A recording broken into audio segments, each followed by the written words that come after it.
बांग्लादेश एक बार फिर अराजकता के मुहाने पर आ गया है। बौखलाए हुए यूनुस ने अब इस्तीफे की धमकी दे दी है, तो वहीं दूसरी तरफ भारत की तरफ से ये क्यों कहा जा रहा है कि हमारे चिकन नेक पर कोई ध्यान दिया तो हम तुम्हारे चिकन नेक को तोड़ देंगे। जानेंगे जियोपॉलिटिक्स में क्या कुछ चल रहा है, क्या अमेरिकी सैनिक भी उतर गए हैं बांग्लादेश के अंदर। हमेशा की तरह जानने को मिलेगा बहुत कुछ। आइए जानते हैं इन खबरों को विस्तार से। बांग्लादेश एक बार फिर अस्थिरता के मुहाने पर खड़ा है। बांग्लादेश के मुख्य सलाहकार मोहम्मद यूनुस ने इस्तीफे की धमकी दी है। मोहम्मद यूनुस की धमकी Bangladesh army chief general Wakeruzzaman के चेतावनी के एक दिन बाद बृहस्पतिवार को आई है। आर्मी चीफ ने बुधवार को सैन्य अधिकारियों को संबोधित करते हुए सख्त लहजे में दिसंबर 2025 तक चुनाव कराए जाने की बात कही थी। इस बीच बांग्लादेश की प्रमुख राजनीतिक पार्टी बीएनपी ने चुनाव को लेकर मांग तेज कर दी है। साथ ही बीएनपी यूनुस कैबिनेट में शामिल 2 सलाहकारों और हाल ही में नियुक्त एनएसए को हटाने की मांग कर रही है। इस बीच आशंका है कि राजधानी ढाका एक बार फिर से प्रदर्शनों का गढ़ बन सकती है, क्योंकि नवगठित नेशनल सिटीजन पार्टी से जुड़े छात्र नेता युवा और इस्लामिक कट्टरपंथियों के सड़क पर उतरने का आह्वान कर रहे हैं। सोशल मीडिया पोस्ट में शुक्रवार की नमाज के बाद लोगों के विरोध प्रदर्शन में शामिल होने की बात कही जा रही है। खास बात यह है कि यूनुस को बनाए रखने के मुद्दे पर एनसीपी और बांग्लादेश की सबसे बड़ी इस्लामिक राजनीतिक पार्टी जमाते इस्लामी एक साथ है। ऐसा कहा जा रहा है कि यूनुस ने इस्तीफे की चाल चलकर बांग्लादेश की सेना प्रमुख के खिलाफ आंदोलन भड़काने की कोशिश की है। बांग्लादेश आर्मी चीफ जल्द से जल्द चुनाव चाहते हैं ताकि चुनी हुई सरकार को देश की जिम्मेदारी सौंपी जा सके। जमाते हिफाजते इस्लाम जैसे कट्टरपंथियों को ये मंजूर नहीं है, जो मोहम्मद यूनुस को सामने रखकर पीछे से अपना इस्लामिक एजेंडा चला रहे हैं। इस बीच बांग्लादेश नेशनलिस्ट पार्टी ने चुनाव की मांग को लेकर आक्रामक रुख अख्तियार कर लिया है। शेख हसीना की अवामी लीग पर प्रतिबंध के बाद अब बीएनपी ही बांग्लादेश की सबसे बड़ी राजनीतिक पार्टी रह गई है। बीएनपी ने बृहस्पतिवार को सरकार से सलाहकारों की संख्या कम करने और दिसंबर तक चुनाव की योजना पेश करने को कहा है। पार्टी ने मांग की है कि सरकार की निष्पक्षता और छवि की रक्षा के लिए सलाहकार महफूज आलम, आसिफ महमूद सोजी भुइयां और राष्ट्रीय सुरक्षा सलाहकार खलीलुर रहमान को तत्काल हटाया जाए। महफूज आलम को यूनुस का बेहद करीबी और शेख हसीना विरोधी आंदोलन का मास्टरमाइंड कहा जाता है। अब यहाँ पर बड़ा बदलाव देखने को मिल रहा है और हमने देखा था कि किस तरीके से इन्होंने वहाँ जाकर ऐसी बातें कही। इसी बीच कुछ बांग्लादेश में अंदर भी चल रहा है, ये भी देखने को मिल रहा है। मोहम्मद यूनुस को आर्मी चीफ का अल्टीमेटम मिला तो इन्होंने भी कहा कि मुझे बंधक बनाया जा रहा है, मैं इस तरह से काम नहीं कर सकता। क्या सभी राजनीतिक दल एकमत नहीं हो सकते? समाचार एजेंसी एएफपी ने एनपी के एक शीर्ष नेता आरिफुल इस्लाम अवीदी अल हवाले से कहा कि नाहिद ने उनसे पद पर बने रहने का आग्रह किया। आरिफुल इस्लाम भी गेस्ट हाउस जमुना में यूनुस के साथ बैठक के दौरान मौजूद थे।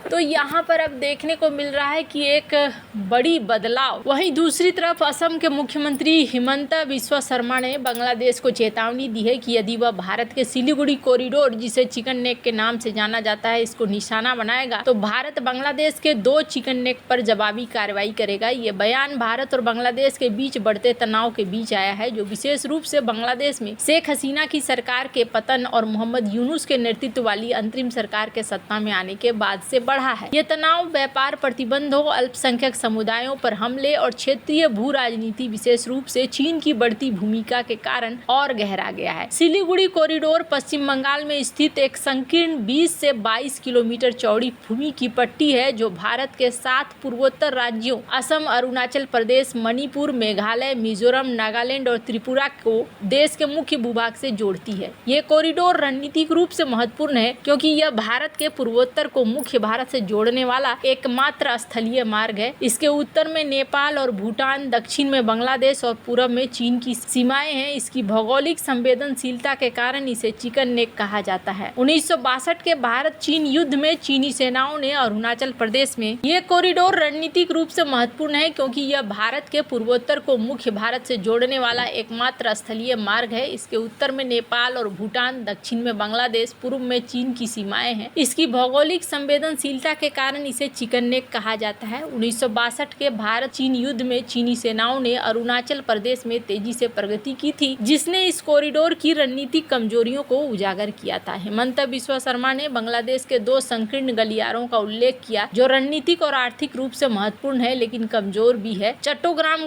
कॉरिडोर ये बांग्लादेश के मुख्य भूभाग को इसके सबसे बड़े बंदरगाह शहर चट्टोग्राम से जोड़ता है। ये कॉरिडोर त्रिपुरा के सबरूम में बांग्लादेश के मीरसराय उप जिला तक लगभग 30 से 40 किलोमीटर की दूरी पर है। चट्टोग्राम बंदरगाह बांग्लादेश के 90% से अधिक बाहरी व्यापार को संभालता है। यदि इस कॉरिडोर को अवरुद्ध किया जाए तो चट्टोग्राम बांग्लादेश के बाकी हिस्सों से अलग हो सकता है, जिससे देश की अर्थव्यवस्था को भारी नुकसान होगा। शर्मा ने कहा कि मेघालय से चट्टोग्राम बंदरगाह तक उनका चिकन नेक हमारी तुलना में बहुत छोटा है, इसे आसानी से अवरुद्ध किया जा सकता है। रंगपुर कॉरिडोर ये कॉरिडोर मेघालय के साउथ वेस्ट गारो हिल्स और पश्चिम बंगाल के दक्षिण दिनाजपुर के बीच बांग्लादेश के रंगपुर डिवीजन को बाकी देश से जोड़ता है। ये लगभग 90 किलोमीटर लंबा है और बांग्लादेश के विभिन्न प्रशासनिक क्षेत्रों के बीच एक संकीर्ण कड़ी है। शर्मा ने इसे दूसरा चिकन नेक बताया जिसे भारत आसानी से निशाना बना सकता है। ये चेतावनी बांग्लादेश की अंतरिम सरकार के प्रमुख सलाहकार मोहम्मद यूनुस के हाल के बयानों क्षेत्रीय भू राजनीतिक घटनाक्रमों के जवाब में आई है। यूनुस ने चीन की अपनी यात्रा के दौरान भारत के पूर्वोत्तर राज्यों को लैंडलॉक्ड बताया और बांग्लादेश को इस क्षेत्र के लिए समुद्र का एकमात्र संरक्षक बताया। उन्होंने सुझाव दिया कि ये स्थिति चीनी अर्थव्यवस्था के लिए एक अवसर हो सकती है। इन बयानों को भारत में आक्रामक और उत्तेजक माना गया, खासकर इसलिए क्योंकि बांग्लादेश ने लालमोनीरहाट में द्वितीय विश्व युद्ध के समय के एक निष्क्रिय एयरबेस को फिर से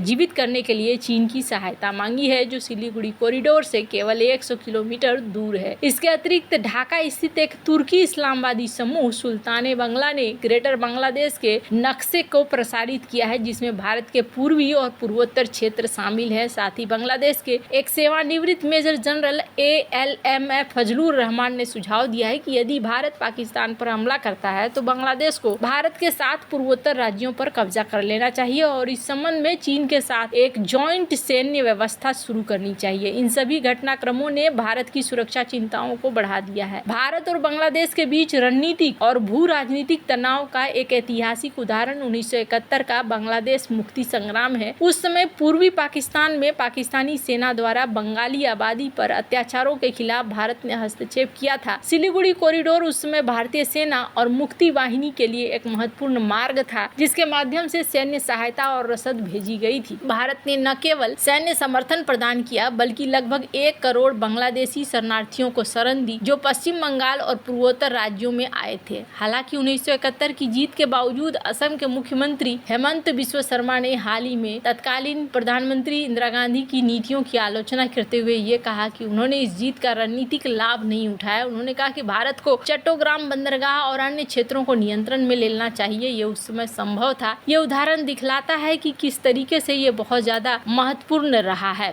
खैर, अब यहाँ पर भारत न सिर्फ इन चीजों को कह रहा है बल्कि ये भी देखने को मिल रहा है कि पहले से जो इकोनॉमिक जोन की बात थी उसे भी अब मानने से बांग्लादेश इनकार कर रहा है। मीरसराय आर्थिक क्षेत्र के भीतर कोई भारतीय आर्थिक क्षेत्र मौजूद नहीं है, ये केवल कागजों में ही है, अस्तित्व नहीं है। ये बयान है बांग्लादेश औद्योगिक विकास प्राधिकरण के अध्यक्ष असीक चौधरी का। ये बयान भारत और बांग्लादेश के बीच बढ़ते तनाव पे आया हुआ है। मीरसराय आर्थिक क्षेत्र बांग्लादेश के चट्टोग्राम जिले में बंगबंधु शेख मुजीब औद्योगिक शहर का हिस्सा है। 2020 में भारत ने इस परियोजना के लिए 900 एकड़ भूमि पर बुनियादी ढांचे के लिए $115 मिलियन की तीसरी क्रेडिट लाइन को मंजूरी दी थी। ये परियोजना भारतीय निवेश को बढ़ावा देने, दोनों देशों के बीच आर्थिक सहयोग को मजबूत करने के लिए थी। हालांकि शेख हसीना के आते ही ये पूरी तरीके से ठप हो गया है। खैर, अब आपको क्या लगता है इन सब मामले में, आपकी क्या राय है, कमेंट कर जरूर बताएं। जल्द मिलते हैं अगली वीडियो में नई खबर के साथ।